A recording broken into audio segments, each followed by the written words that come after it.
Hello community, this is Henry Friar, Arborist USA.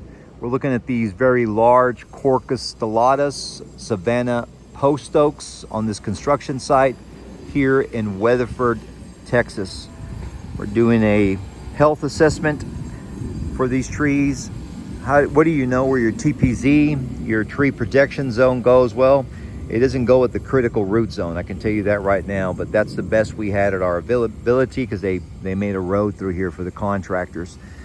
So there's trees that are really going to stress out. It's going to be all the ones by the roadside. So those we need to keep our eyes on, and we're probably going to have to do mitigation through aeration. That's going to be very important. How do you get your TPZ, your tree protection zone? You measure the diameter of the actual tree, and then you multiply that, depending on the age of the tree, by 1 foot out. So this, that one there is roughly around 12. So it will be 12 feet all the way out. Should have been about right here. So we've got a bunch of the critical root zone that's been affected on these trees, and also the absorbing root systems by half have been impacted. So there's a tree that will start showing signs probably in the next 5 to 10 years of becoming post-mortem. Will be all the ones that are on the roadside from construction trauma. So what I've recommended to him, and what we're going to be doing, is we're going to be providing him, as soon as it cools back off again, go ahead, come on through. As soon as it cools back off again, we're going to be bringing an air spray tool 1 foot from the actual roof layer out. We're going to be doing either some vertical mulching or decompaction. Yeah, we're going to leave the same soil there because of the microbial content. We don't want to remove the soil and bring new soil in. That's a big no-no. That's a big mistake. That's might as well be considered grading there. We're going to use the same soil. What we want to do, remember that soil is 50% minerals, 45% minerals, 5% organic, and 25% water and 25% air, okay, oxygen.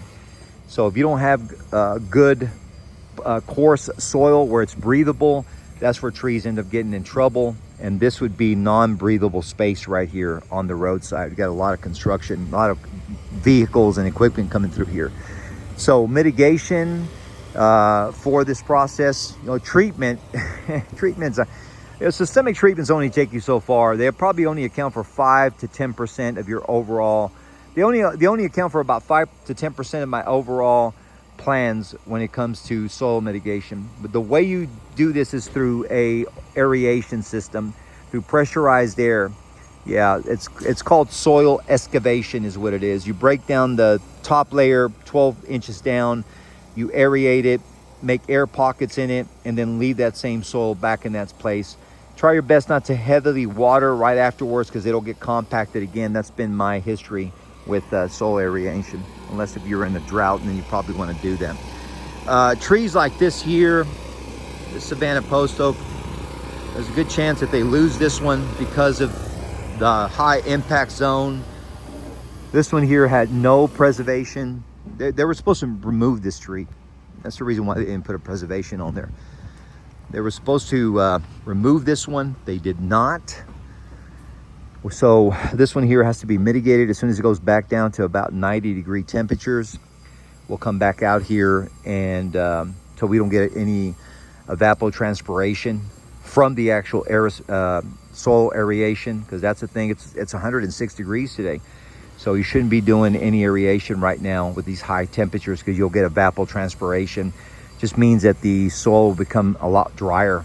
Yeah, too dry. Yeah, too dry. However, right now we got soil compaction, which leads to suffocation of root systems. And that's why this guy here is starting to turn necrotic and also chlorotic, and starting to lose leaves. So there's a good chance that they end up losing this one, even with strong mitigation, okay? We also had a bad run-in with oak wilt out here. Yeah, because we are in Weatherford, and live oaks don't do too well out here with oak wilt. This is in the back part of the property. Yeah, you can see it there. So those 3-4 units, they're going to lose. They're hoping that they come back, but folks, when a live oak or a red oak get the disease of oak wilt, they don't do very well, even with strong intervention and treatments. So these have been treated already. They were treated last year. They started showing signs. I told them you're probably going to lose them, but since they just built the home, they wanted to try to do a last ditch effort. These trees are on higher ground.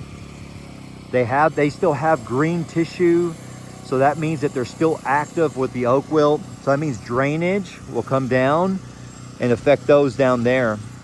These I think are going to be fine. I don't think we have, well, we might have feeder root. Yeah, we probably do have feeder root grafts that are intertwined. So these have to go back on a treatment plan next year for oak wilt prevention on there. And these are going to end up becoming removals. I don't think I'm going to be able to mitigate that. These trees are not going to come back. All right. Well, that's what we're doing out here. Soil aeration, oak wilt prevention. And you know, the most important thing on construction sites for an arborist is going to be monitoring. Just coming out here and continuing to monitor once every month, once every couple of weeks, just to see what the trees are doing. Monitoring is probably going to be the best agent to help you out, or best practice to help you out to keep the trees healthy.